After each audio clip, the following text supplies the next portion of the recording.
Contra a cultura. O Evangelho clama pelo diferente. Em 3, 2, 1, gravando.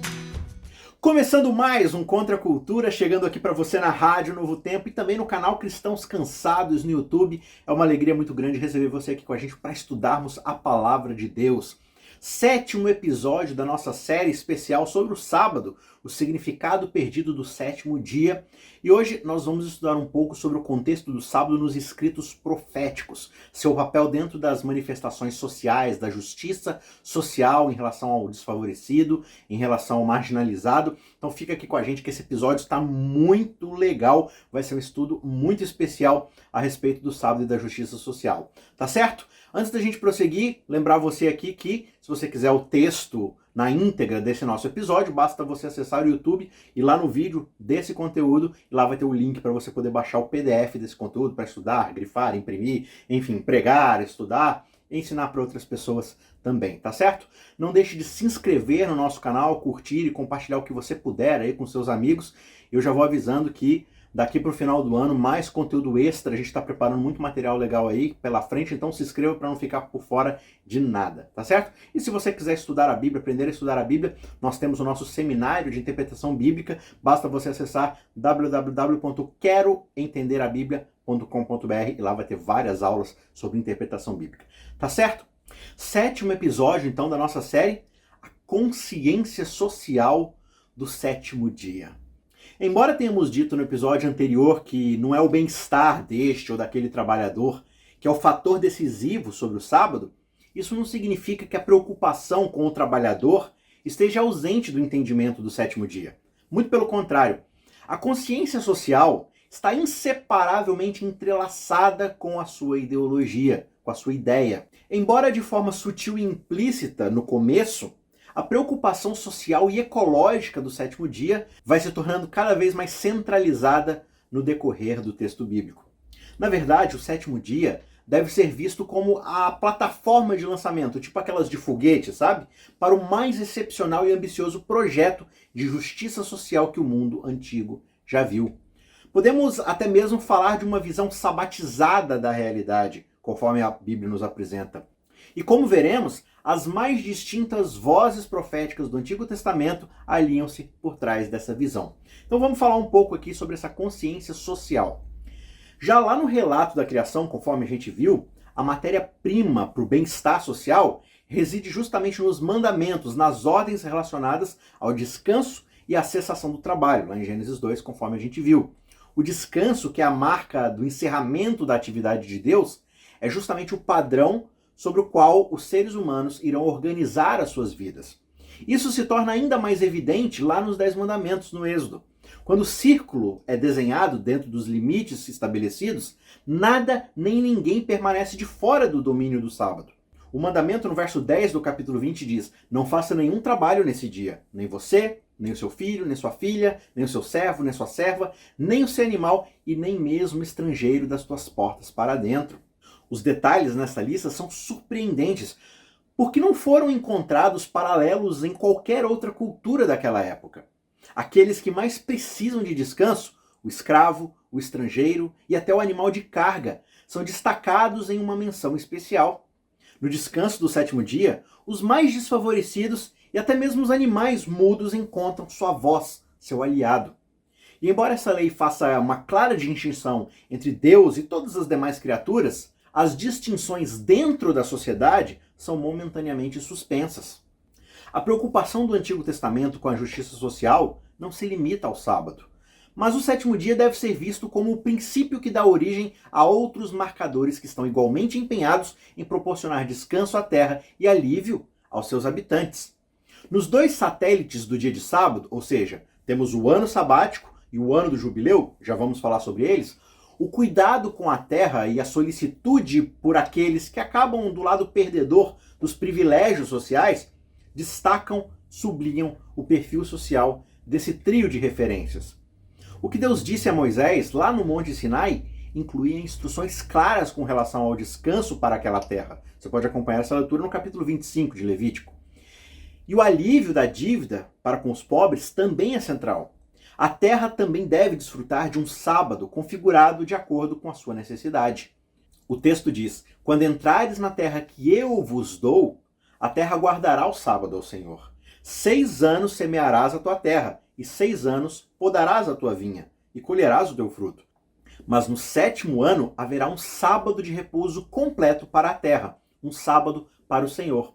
Não semearás o teu campo e nem podarás a tua vinha. Está lá no verso 2 até o verso 4.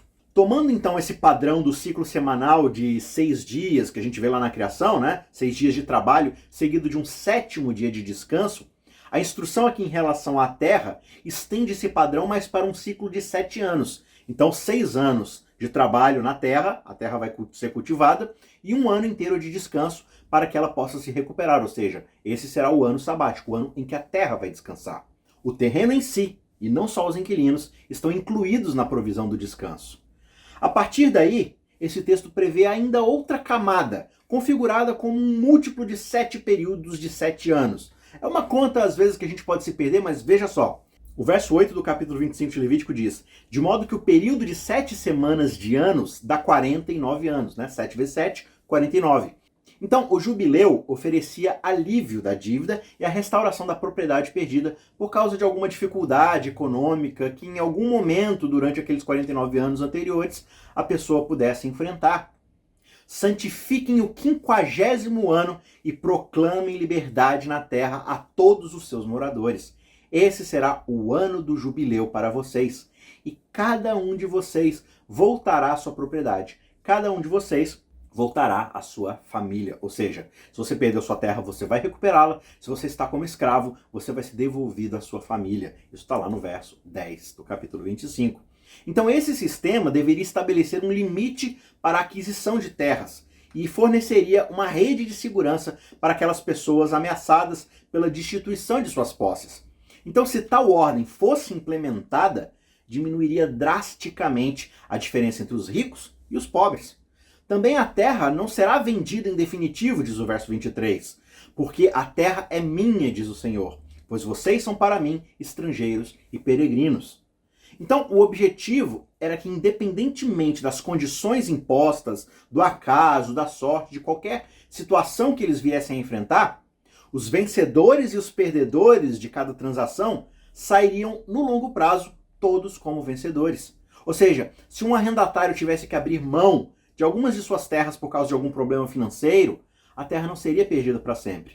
Seja como comprador ou como vendedor, a transação entre eles dizia respeito a um certo número de colheitas, limitado, e não a posse da própria terra em si. Então, no ano do jubileu, a terra seria revertida para o dono original de forma gratuita. Quando o profeta Jeremias prediz que o cativeiro de Israel lá na Babilônia deveria durar 70 anos, isso está lá no capítulo 25 do seu livro, e também no 29, e você pode encontrar também lá em 2 Crônicas, referindo-se ao mesmo período, que é um intervalo de 70 anos determinado de acordo com o quê? Justamente um certo número de anos sabáticos passados. O verso 21 do capítulo 36 de 2 Crônicas diz: para que se cumprisse a palavra do Senhor por boca de Jeremias, até que a terra desfrutasse dos seus sábados. Durante todos os dias de sua desolação, a terra repousou até que os 70 anos se cumpriram. Ou seja, o povo não guardou um sábado anual sequer. Então as reverberações ecológicas e sociais do sábado são levadas a sério por Deus. A ordem era que o ano sabático fosse observado. Caso contrário, que foi justamente o que aconteceu, Deus cumprirá sua promessa e sua obrigação para com a terra, mesmo que os agentes estabelecidos naquela terra, comissionados para cuidar dela, não conseguissem fazê-lo. Mesmo no livro de Daniel, há um eco bem distante do ano sabático. Como assim? Se você acompanhar lá no capítulo 9, os versos 2, o verso 24, da mesma forma que Jeremias e o segundo livro das Crônicas olham para o passado e para aquela não observância de 70 anos sabáticos, como essa justificativa para ficar 70 anos no cativeiro de Babilônia, a visão de Daniel aqui no capítulo 9 sobre o futuro parte do mesmo princípio. Como assim? Os 70 anos que são alocados para a terra para descansar e se recuperar, refletindo aqueles 490 anos de não observância do ano sabático, ou seja, 490 anos dá 70 semanas de anos, certo? Porque a cada 7 anos, um é para ser tirado. Então 70 são 490 anos. Logo, se você divide 490 Por 70 você vai ter justamente 70 semanas de anos. Então esse período está aqui em Daniel configurado como justamente um novo período de oportunidade, outras 70 semanas de ano para Israel fazer o bem em sua comissão. Lá em Daniel 9 diz justamente isso, 70 semanas estão separadas para o seu povo, para quê? Para ser recuperado esse projeto de Deus. Então, seja olhando para o passado ou para o futuro, a base ideológica desse período diz respeito justamente ao ano sabático, que por sua vez é um descendente justamente do sétimo dia. Da mesma forma, o jubileu é uma determinação divina contra um status quo de opressão contínua e de exploração das pessoas e da criação. É um mecanismo socioeconômico para evitar o abismo cada vez maior entre os ricos e os pobres, que os profetas de Israel só podem condenar, mas que aqueles sacerdotes de Israel tentam corrigir lá em Levítico 25. O tema principal é a justiça social, uma visão de esperança que procura criar uma sociedade sem pobreza. Para alguns dos mais ilustres profetas do Antigo Testamento, a relação entre o sétimo dia e a causa da justiça social é tão orgânica que eles repudiam qualquer versão do sábado que não reflita essa realidade. Os israelitas, tendo escapado daquele efeito corrosivo da cultura do Egito, acabaram sucumbindo às pressões culturais nesse novo país que eles agora vivem. Violações flagrantes da verdade e da justiça não só se tornaram prática comum, mas se tornaram o próprio padrão a ser seguido. Profetas e mensageiros foram enviados em rápida sucessão, um depois do outro, mas nenhuma quantidade de exortação da parte de Deus ou de aviso foram suficientes para virar a maré da sorte daquele povo. Intercalados em uma história incessante de declínio, um número imenso de profetas nos dá um vislumbre da narrativa como se o sábado, aos olhos deles, fosse uma espécie de termômetro. Como assim? Veja, séculos depois de Moisés ser sepultado, o profeta Amós falou aos seus concidadãos que continuavam a observar o sábado e uma série de festivais religiosos, mas que essa observância não tinha um significado porque estava divorciada, separada, alienada da preocupação com os pobres e os oprimidos. Amós via seus compatriotas olharem impacientemente para o pôr do sol perguntando: quando terminará a lua nova para que possamos vender grão? E o sábado para que possamos vender trigo? Praticai o engano com balanças falsas, comprando o pobre por prata e o necessitado por um par de sandálias, e vendendo a palha como se fosse trigo. Isso está lá no capítulo 8, versos 5 e 6 de Amós.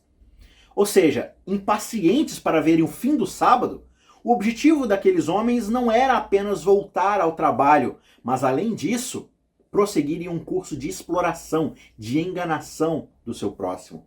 Amós denunciou que as práticas dos negócios da comunidade desta época eram conduzidas com mesquinhez, especulação, desonestidade.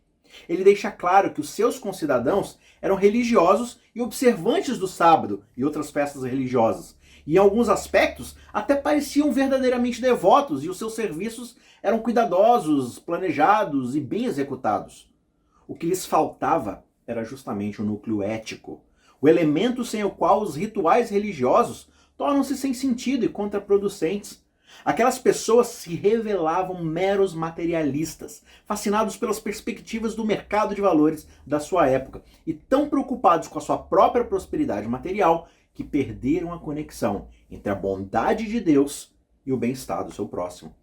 Assim diz o Senhor: por 3 transgressões de Israel, sim, por causa de 4, não suspenderei o castigo, porque vendem o justo por dinheiro e condenam o necessitado por causa de um par de sandálias, esmagam no pó da terra a cabeça dos pobres e pervertem o caminho dos necessitados. Perto de qualquer altar pagão, eles se assentam sobre roupas que receberam como garantia de pagamentos de dívidas e comem dos sacrifícios oferecidos aos ídolos. Para a compra do vinho que bebem no templo do Deus deles, usam o dinheiro que receberam de multas injustas. Isso está lá no capítulo 2, versos 6 a 8. Então Amós fala aqui de pessoas que se deleitam em abundância e luxúria enquanto são desprovidos de consciência social. Ele os exorta por seu estilo de vida opulento e despreocupado, que foi alcançado através da exploração dos outros e da indiferença para com a situação dos pobres. Amós repudia esse tipo de religião. Isaías, que foi contemporâneo, um pouco mais jovem, de Amós, foi outro que estava igualmente determinado a livrar o sábado dessa desonra de ser o símbolo de uma adoração insensível, materialista e inclinada para a aquisição. Quando vocês aparecem diante de mim, Deus fala por meio de Isaías, quem foi que lhes pediu isso?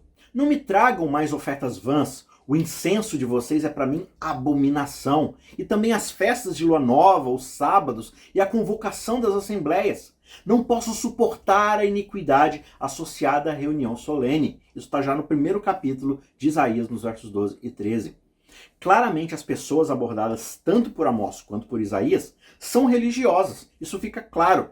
Só que eles estão entregues a um estilo de vida de ganho material e de prosperidade pessoal às custas de procurar a justiça para os menos afortunados. Quando o culto se tornou um substituto para o comportamento moral, este foi severamente denunciado e condenado. Na alternativa oferecida por esses profetas, a justiça social é central, e não o ritual religioso.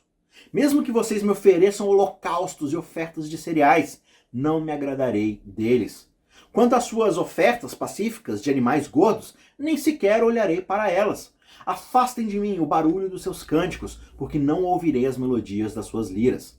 Em vez disso, corra o juízo como as águas, e a justiça como um ribeiro perene. Isso está lá no capítulo 5 de Amós, versos 22 a 24. Estas vozes do Antigo Testamento expõem prioridades equivocadas na perspectiva religiosa de Israel. Só que o argumento deles não é contra o sábado, como talvez possa vir a parecer. Em vez disso, eles agem com a premissa de que a justiça social é um valor central justamente do sétimo dia. Em Isaías 58, já tendo estabelecido seu programa de justiça social, Deus fala por meio do profeta de uma forma que ele se volta para o sábado com uma questão do direcionamento ético do povo. O texto diz: se vocês vigiarem os seus pés para não profanarem o sábado, se deixarem de cuidar dos seus próprios interesses no meu santo dia, se chamarem ao sábado de meu prazer e santo dia do Senhor, digno de honra, se guardarem o sábado, não seguindo os seus próprios caminhos, não pretendendo fazer a sua própria vontade, nem falando palavras vãs, então vocês terão no Senhor a sua fonte de alegria. Versos 13 e 14 do 58. Para que não haja qualquer mal-entendido aqui, são justamente os inimigos do sábado que são os inimigos dos pobres, em sua atitude desrespeitosa para com esses desfavorecidos e em sua busca implacável pela escalada, pela ascendência social. Inversamente, o sábado é um amigo dos pobres, um refúgio das reivindicações invasivas que as pessoas fazem na vida dos seus semelhantes. É por isso que os profetas contrastam essa visão de um sábado de justiça e alento com uma cultura que tenta dissolver o intenso núcleo ético que o sétimo dia apresenta. Neste contexto, eles estão determinados a impedir que o sábado se torne uma característica superficial da religião popular e um ritual desconectado da sua face ética. O Deus do sábado busca o benefício de todos os seres humanos e ele não se contentará com vantagens apenas para uns poucos favorecidos. Na esfera social e econômica do sábado, é definido um limite ao trabalho e à exploração do trabalhador, garantindo para cada pessoa o direito ao descanso. Se a propriedade mais sagrada do homem é justamente o seu trabalho, porque é a posse daqueles que não têm nada mais a oferecer, o sábado coloca a mordomia do trabalho em um quadro de referência religioso, a ser pintado dentro dos limites misericordiosos e protetores que Deus estabeleceu. Da mesma forma, o ano sabático estende o privilégio do descanso à própria criação, e o jubileu representa um realinhamento radical, estrutural da propriedade a cada 50 anos. Esse sistema impõe um teto na aquisição da riqueza, fornecendo uma rede de segurança para os menos afortunados e até mesmo para os menos cuidadosos. O modelo proposto lá no Pentateuco é um empreendimento sem precedentes. Se as pessoas fossem colocá-lo em prática, as ordenanças provariam seu benefício e seriam uma fonte de maravilhas para os outros. Você deve observá-los diligentemente, diz Moisés para o povo, pois isso vai mostrar a sua sabedoria e discernimento aos povos, os quais, ouvindo todos esses estatutos, dirão: grande nação é esta, e um povo sábio e de discernimento. E que outra grande nação tem estatutos e ordenanças como todas essas leis que vos apresento hoje? Deuteronômio 4, 6 e 8. Na prática, porém, é precisamente o caráter excepcional dessas imensas intervenções que se tornam um obstáculo no povo. Talvez não devêssemos ser surpreendidos pelo relatório lá de 2 Crônicas 36, sugerindo que o ano sabático nunca tenha sido observado pelo povo. No fim das contas, as pessoas optaram por noções menos ambiciosas do que a gestão ecológica da terra e as medidas sociais menos drásticas do que o jubileu. A justiça social é uma mercadoria frágil. Ela é facilmente diluída e engolida por paradigmas legalistas e uma retórica que aparenta ser piedosa. O que Amós acusa é justamente o fato de que o povo de sua geração vive uma religiosidade embelezada por uma vida suntuosa, de luxo, mas eles abrem mão da justiça e tentam compensá-la com uma confiança equivocada nas peregrinações e nos elaborados serviços de adoração. O materialismo exposto por Amós e a hipocrisia que é tão ofensiva a Isaías não devem ser vistos apenas como uma falha moral a nível humano. O Deus que as pessoas continuamente reverenciam em seus elaborados serviços religiosos é alguém totalmente diferente do Deus do sétimo dia. Quando o profeta Jeremias se pergunta como Deus parece perder para os deuses repugnantes dos cananeus, parece, à primeira leitura, que ele está soando como se estivesse com medo que os ídolos pagãos fossem substituir o único e verdadeiro Deus. Mas não é isso que está acontecendo. Essa retórica não esconde a preocupação mais profunda e sutil. As pessoas podem continuar adorando, entre aspas aqui, o verdadeiro Deus, mas investi-lo, enfeitá-lo, cobri-lo com falsos atributos. E acabam transformando esse objeto de adoração, que não mais é Deus, em um ídolo. Este é o significado mais profundo do lamento de Jeremias, de que o meu povo mudou a sua glória para o que não dá lucro. Ou seja, é uma característica reveladora do culto aos ídolos no Antigo Testamento. É uma devoção, uma adoração completamente desprovida de benefícios para o adorador. A confusão sobre o objeto de adoração bloqueia a percepção das pessoas sobre o Deus invisível. E o efeito desse ideal distorcido faz um dano duradouro na percepção do ser humano. Aqueles que adoram tais ídolos, adverte um escritor do Antigo Testamento, serão como eles. E assim será com todos os que confiam neles. Está lá em Salmo 135. Para Israel, bem como para todos os que tomam o mesmo curso, a escolha é desastrosa. Eles seguiram ídolos inúteis e se tornaram inúteis. De acordo com esta visão, a percepção de uma pessoa do seu objeto de adoração acaba se traduzindo em um comportamento ético. Tudo isso é reunido lá na visão de Ezequiel dos eventos que levaram ao exílio de Israel na Babilônia. O povo, segundo ele, rejeitou os meus estatutos e profanaram os meus sábados, e os seus olhos estavam postos nos ídolos de seus pais. Isso está lá no capítulo 20, verso 24. Durante a era dos grandes profetas, conforme as nações de Israel e Judá cada vez mais voltavam-se para os valores espirituais e morais dos quais seus antepassados tinham sido libertos do Egito, o sábado parece ter se tornado uma força em declínio. Incontáveis mandamentos adicionais, regras, prescrições extras foram proclamadas completamente em vão. E, finalmente, a situação parecia além de uma cura, além de um remédio. Na trajetória narrativa do Antigo Testamento, a fonte de comandos, de mandamentos não testados, está secando e reforçando a impressão de que a situação é no coração e não será resolvida por meios ordinários.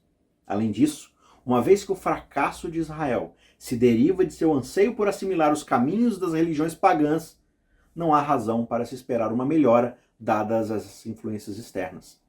Por isso, é surpreendente ouvir precisamente esses profetas olharem para um dia futuro e verem sua esperança sendo concretizada. Amós fala de um dia em que Deus diz: levantarei o tabernáculo caído de Davi, vou reparar as suas brechas e levantá-los das suas ruínas, vou restaurá-lo para que volte a ser como era nos dias da antiguidade. Em Isaías, lemos que vocês reconstruirão as antigas ruínas, levantarão os fundamentos de muitas gerações e serão chamados de reparadores de brechas e restauradores de veredas, para que o país se torne habitável. Onde Amós faz na justiça social a essência do seu projeto, Isaías também a coloca no centro, ressoando com o necessitado. Aquele que está por vir trará justiça para as nações, diz Isaías 42, verso 1. Na verdade, a justiça é a essência da missão desse agente. O agente que está por vir não vai ficar fraco ou ser esmagado até que ele tenha estabelecido a justiça por toda a terra. Surpreendentemente, também, é o fato de que a restauração que está por vir apresenta o sábado em um papel proeminente. Na visão profética, o sétimo dia ainda irá desempenhar um papel não só em Israel, mas em um palco muito mais amplo. Quando a perspectiva parece mais sem esperança, quando a voz do profeta já estiver se tornando rouca da futilidade de tentar persuadir a sua própria geração, será revelado que Deus tem outros meios à sua disposição. Ajude o Cristãos Cansados a continuar produzindo conteúdo cristão, gratuito e de qualidade. Você pode fazer uma doação única usando o QR Code do PicPay ou pelo site apoia.se/cristãoscansados, fazendo contribuições mensais de qualquer valor. Os links estão na descrição.